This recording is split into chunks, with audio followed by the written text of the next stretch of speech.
Car Sales Talk 101, where it's all about life in the car business. Telling you like it is. Here's the man with the plan, Terry Cameron. Let's get started. Welcome back to Car Sales Talk 101. I'm Terry Cameron. Thanks for hanging out with me again this week. This week's episode, I want to talk about something that's kind of near and dear to my heart, and that's the idea of goals and obligations. Before we get started, though, I want to remind you, please hop on over to Apple Podcast, write a review, give me a rating. Also, I really desire some comments from you also. Shoot an email to me. The lady at the end of the episode will give you my email address. Shoot out something that you'd like me to talk about. I sure would appreciate that. Now, let's talk again about goals and obligations. I looked up the definition of the two on Webster. Let me see. A goal is an idea of the future or desired result that a person or a group of people envision. They plan and commit to achieve. People endeavor to reach goals within a finite time by setting deadlines.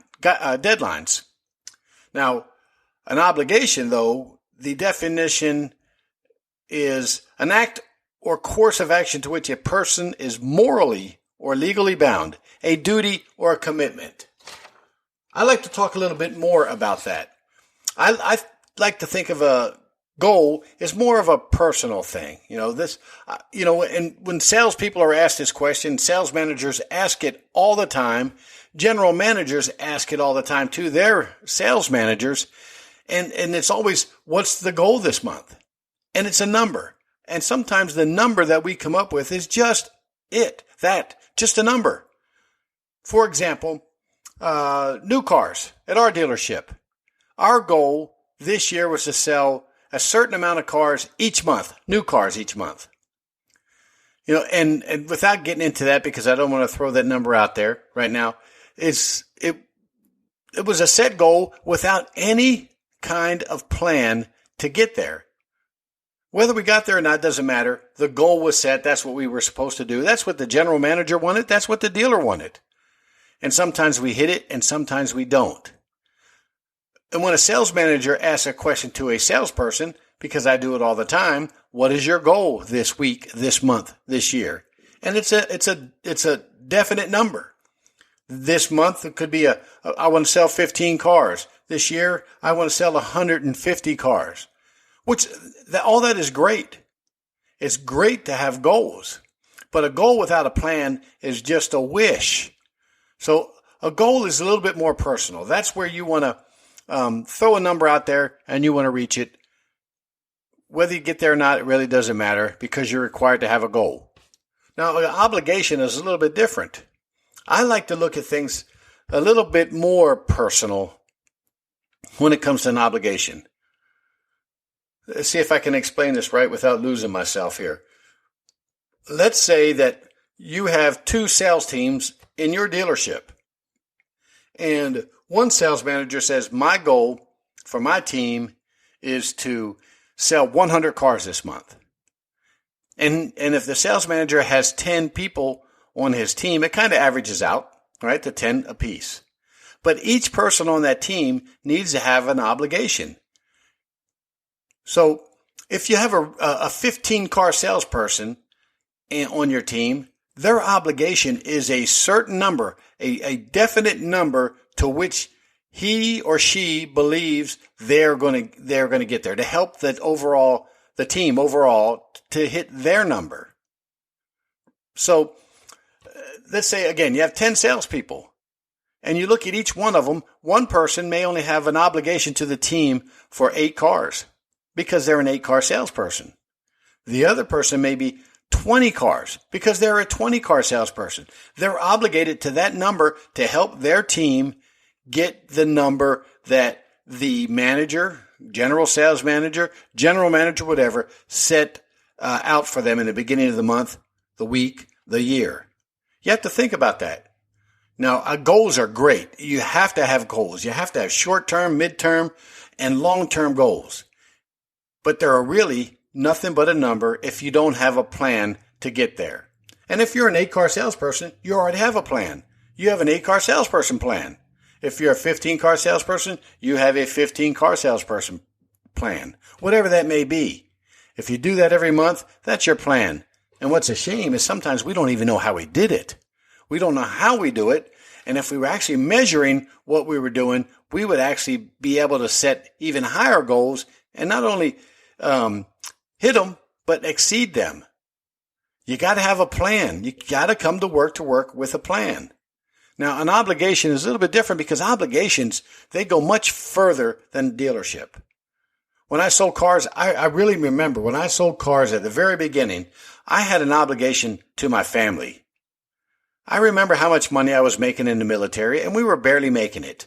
My wife was a school teacher, and back then, school teachers didn't make much money either. But I felt obligated to make it to where my family had nothing to worry about. All the bills were going to be paid.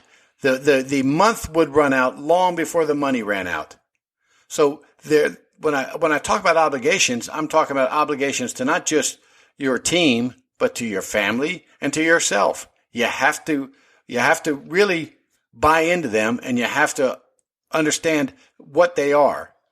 An obligation is so much more different than a goal. A goal, like I said in the beginning, is kind of like a wish. That's where you're going to get to. And it seems like every time I ask my salespeople what their goal is, it's a reasonable number.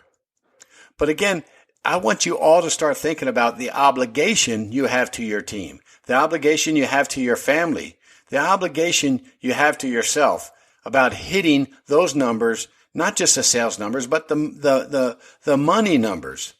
You want to make sure that you're giving your family a good living where they don't have to worry about it. You also want to make sure that you are a very serious contributing member of your sales team for your dealership. Its goals mean nothing unless they're for real and you hit them, or at least you strive to hit them. Obligations are so much more important because there's other people involved or that are going to have some kind of end result or whatever. I'm sorry, I'm starting to rant a little bit, but the obligations mean so much more to other people than just you. So I want you to think about this again. What are your goals each month? Make them simple, make them easy, make them reasonable, and go after them. But I want you to think even more about the obligations to your team, to your dealership, to your family, and to yourself. You have to have an obligation, and that's not a number that you hope you can hit. That's a number you're going to do every single month. And if you have to work a couple extra hours this week, next week, the whole month, then maybe you have to do that to hit that obligation. There's a whole lot of people that depend on me. There's probably a whole lot of people that depend on you. And my obligation and your obligation to them goes a long way, especially when you take it serious and you really mean it. You got to have that desire to hit the obligation. I don't know what you have to do. There's drive and motivation. Drive comes from within. Motivation, somebody else has to help you with that, unless you're really good at it yourself. But think about this one more time. Who depends on you? Hopefully you don't say, and nobody depends on me, because that's not true. Whether you have a wife, a husband, children, it doesn't matter. You have a team that you're part of, and they depend on you. Your management depends on you. And if you want to get promoted and you want to move up in this business, you have got to have some goals that are reasonable that you hit on a regular basis, but you have to be obligated to hitting those numbers to help your team win. So I know I kind of got off the subject a little bit here but again, goals and obligations are different. Goals are something that's a little bit, wishy-washy sometimes, but obligations are so much more serious. So let me ask you this question. What's your goal this month? What's your goal next month? What's your goal for the year? And then I want to ask you, what type of obligation do you have? What are your obligations? And if you're not hitting your obligations, what are you going to do about that? Are you going to lower your obligations? Or are you going to make excuses? That's the easy way out. So goals and obligations, they're two separate things, and you really need to be able to look at them in two different directions. So remember, guys, the sky's the limit, and I'll see you next week. Thank you for listening to this week's episode. Please rate it and write a review on Apple Podcast. We appreciate your valuable feedback. You can email Terry at 10minutessalestalk@hot.rr.com. And don't forget to share the show with a friend.